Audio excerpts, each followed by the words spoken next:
धाकड़ खबर बेखौफसुमा बेबाक अंदाज। धाकड़ खबर के न्यूज़ रूम से मैं आपके साथ हूं अकरम रईस खान। शीतकालीन सत्र के दौरान तो प्रधानमंत्री नरेंद्र मोदी और उनकी सरकार के तमाम कद्दावर मंत्री चाइना के खिलाफ एक शब्द भी बोलने से गुरेज कर ही रहे थे। जी हां, ध्यान से सुनिए, थोड़ा गौर से सुनिए। प्रधानमंत्री नरेंद्र मोदी और उनकी सरकार के तमाम कद्दावर मंत्री चाइना के खिलाफ एक शब्द भी बोलने से गुरेज कर ही रहे थे और अब खुले मंचों से भी चाइना का जिक्र करने से परहेज कर रहे हैं। रक्षा मंत्री राजनाथ सिंह का वीडियो सामने आने के बाद एक बार फिर से सवाल खड़ा हो गया है कि आखिर 56 इंच का सीना रखने वाली सरकार, चाइना को लाल लाल आंखें दिखाने का दम भरने वाली सरकार, चाइना का नाम तक लेने से क्यों गुरेज कर रही है, क्यों परहेज कर रही है? बोलती हुई तस्वीरों की ज़बानी पूरी कहानी आपके सामने रखने जा रहा हूं, लेकिन उससे पहले कुछ जानकारियां हैं, उस पर नजर डाल लेते हैं। जी हां, कुछ जानकारियां आपके सामने रख देना ज्यादा बेहतर होगा। पिछले साल का मामला कहूं या यूं कहूं कि पिछले महीने का मामला है, जब 8-9 दिसंबर की रात अरुणाचल प्रदेश के तवांग में चाइना के सैनिकों ने घुसपैठ करने की कोशिश की और हमारे जाबाज जवानों ने उनको रोक लिया। दोनों ओर से हिंसक झड़प हुई। उसके बाद हमारे कई जवान भी घायल हो गए और चाइना के भी कई सारे जवान घायल हो गए। हमारे जो जवान घायल हुए उनको एयरलिफ्ट करके हॉस्पिटल में भर्ती कराया गया। पूरे मामले को मोदी सरकार ने गुजरात जीत का जश्न मनाने के चक्कर में दबाए रखा, लेकिन जैसे ही 12-13 दिसंबर को ये बात मीडिया में प्रकाशित हुई, उसके बाद पार्लियामेंट में हंगामा होना शुरू हो गया। आप जानते ही हैं 7 से 29 दिसंबर के बीच शीतकालीन सत्र चला है। इसके बाद विपक्ष डिमांड करता रहा कि चाइना के मुद्दे पर बहस कराइए, लेकिन मोदी सरकार के मुंह से एक भी आवाज नहीं निकल पाई। सिर्फ 2-3 मिनट का बयान पहले लोकसभा में राजनाथ सिंह के जरिए दिलवा दिया गया, फिर राज्यसभा में दिलवा दिया गया और इसके अलावा कहा गया कि हम कोई और बात नहीं करेंगे। और अब संसद के बाहर मंचों से भी चाइना का नाम लेने से परहेज किया जा रहा है। राजनाथ सिंह का वो वीडियो आपके सामने रखूं उससे पहले राजनाथ सिंह का ही एक छोटा सा वीडियो आपके सामने रख रहा हूं, जिसमें राजनाथ सिंह के बॉडी लैंग्वेज को, टोन को थोड़ा ध्यान से देखिएगा कि जहां इन्हें फिल्मी स्टाइल में बोलना होता है वहां ये किस टोन में बोलते हैं और जहां इनको सिस्टमेटिकली बोलना होता है वहां इनकी क्या लैंग्वेज होती है। और मेरे बहनों भाइयों, आपको मैं बताना चाहता हूं और आपके माध्यम से समस्त अरुणाचल के बहनों भाइयों को मैं बताना चाहता हूं, जब से देश में प्रधानमंत्री पद की जिम्मेदारी हमारे नरेंद्र मोदी जी ने संभाली है, भारत की प्रतिष्ठा, भारत की इज्जत सारी दुनिया की नजरों में बढ़ी है।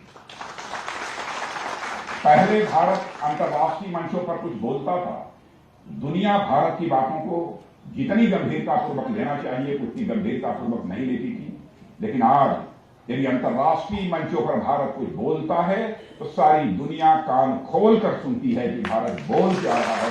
यह भारत की हैसियत सारी दुनिया में बनी। सुन लिया, देख लिया आपने। राजनाथ सिंह को फिल्मी स्टाइल में बोलना था कि आज पूरी दुनिया के अंदर नरेंद्र मोदी का डंका बज रहा है, तो कैसे आंखें खोल के और अपनी टोन में बोल रहे हैं फिल्मी स्टाइल के अंदर। लेकिन जब चाइना के खिलाफ बोलना था तो बात करने लगे राम की, बात करने लगे कृष्ण की, बात करने लगे महात्मा बुद्ध की, बात करने लगे प्रधानमंत्री नरेंद्र मोदी की कि साहब हम तो अहिंसक हैं। सुन लीजिए उनकी जबानी।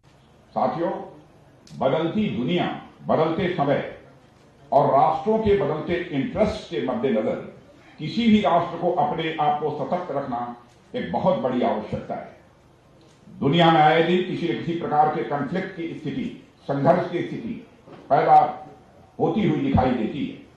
हालांकि भारत हमेशा युद्ध के खिलाफ रहा है और यही हमारे भारत की नीति रही है। और यह कोई आज की बात नहीं है। भारत एक ऐसा देश है जिसने कि पूरे विश्व को वसुधैव कुटुंबकम यानी the whole world is family यह संदेश दिया है। हमने भारत की सीमा में रहने वाले लोगों को ही अपने परिवार का सदस्य नहीं माना है, बल्कि पूरे विश्व की धरा पर रहने वाले लोगों को अपने परिवार का सदस्य मानने वाला दुनिया का इकलौता देश यदि कोई है तो हमारा और आपका देश है भारत।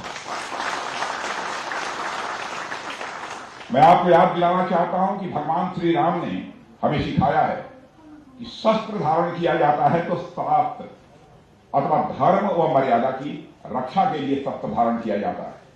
श्री राम ने हमें यह भी सिखाया है कि दूसरे देशों और राज्यों पर आधिपत्य के लिए युद्ध नहीं किया जाना चाहिए।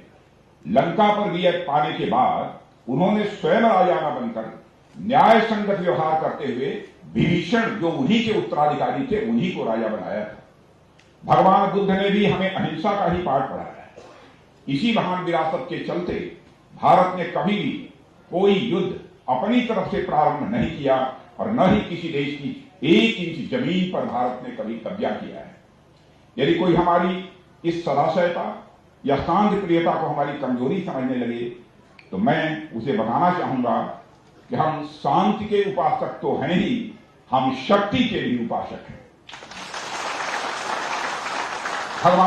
भगवान श्री कृष्ण ने भी श्रीमद् भागवत गीता में हमें धर्म की रक्षा के लिए न्याय और सत्य की रक्षा के लिए युद्ध करने की प्रेरणा दी है। अभी कुछ समय पहले हमारे माननीय प्रधानमंत्री श्री नरेंद्र मोदी जी ने this is not the era of war यह कहकर भारत के संकल्प को पुनः साफ कर दिया है और दुनिया का ध्यान इस संकल्प की ओर उन्होंने आकर्षित किया है। यानी हम युद्ध में यकीन नहीं रखते, पर अगर हम पर युद्ध थोपा जाता है तो हमने उसका जमकर मुकाबला किया है और आगे करेंगे भी, इस पर भी हमारा पूरा यकीन है। सुन लिया आपने राजनाथ सिंह को, एक बार भी चाइना का नाम नहीं लिया है।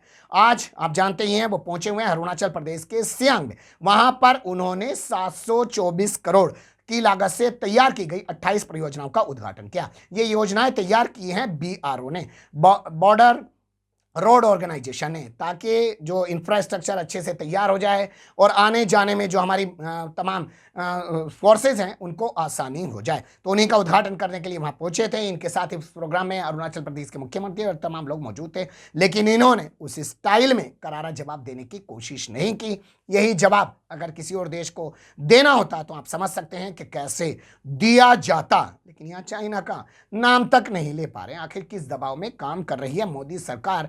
क्या इसका कभी खुलासा हो पाएगा? कोई दलाल चाटुकार दंगाई पत्रकार कोई स्टिंग ऑपरेशन करके बता पाएगा, या ये सरकार जो है कभी जनता के सामने आके खुद बताएगी कि वो किस दबाव में काम कर रही है, या पूरे देश को ऐसे ही चाइना के सामने ये लोग रुस्वा करने की कोशिश करते रहेंगे? बने रहिएगा धाकड़ खबर के साथ। कमेंट्स के रूप में आप लोग अपनी राय दे सकते हैं, खबर को लाइक कर सकते हैं, चैनल को सब्सक्राइब कर सकते हैं, ज़्यादा से ज़्यादा हमारी खबरों को शेयर कर सकते हैं। फिर ऐसे ही किसी सुलगते हुए या उलझते मुद्दे लेकर मैं आपके सामने हूँगा हाजिर। फिलहाल अभी मुझे नहीं इजाज़त।